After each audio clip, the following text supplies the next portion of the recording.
British uknak tanga kan rak le India le kolram na chu hun khata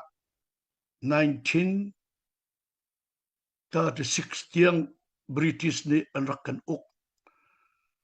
kolram le India hun khatte kan rak na in kolram ni chun adu velo yi hundang te avan chu tika ramri abik ilai tang Mizoram le Chinram boy nutiva tuan zau in Mizoram le Chinram chu angkan 10 kan mani chun chak le thang tin kan ti le mi phun khat kan si kan ti peng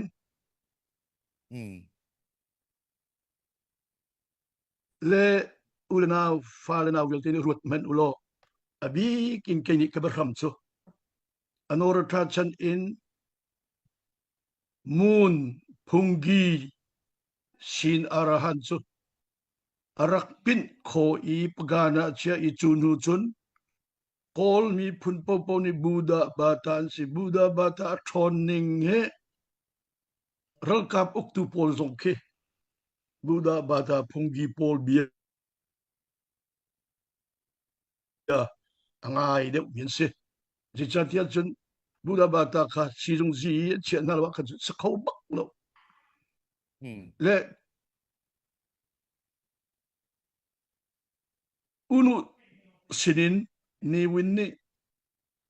ana ting zong hi zai dang salo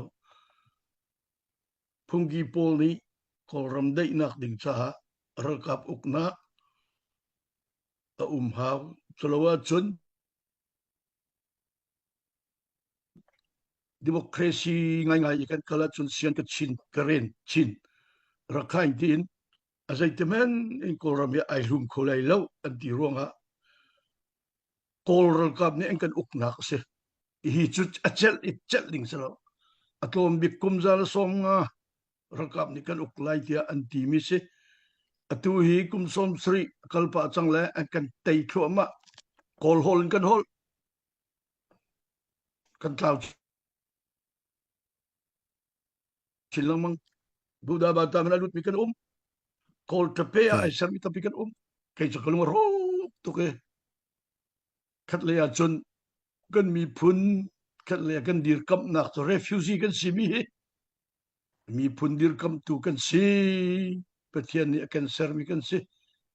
ti za pi thain ka awlang mang mi se le chu cha chun zai ti tiok thalo se khau se le chu rem dei na ke India ni Mizoram ni tu selo kol ram map in India map a ke chung literal mun khat te khau selo kan mi phun adir lai kan biak nak adir lai zalong te kan lai kan thang chau lai alet zakat in athang chau ding mi kan se kol he kan tuya chun ro chen nak lo chavial sari se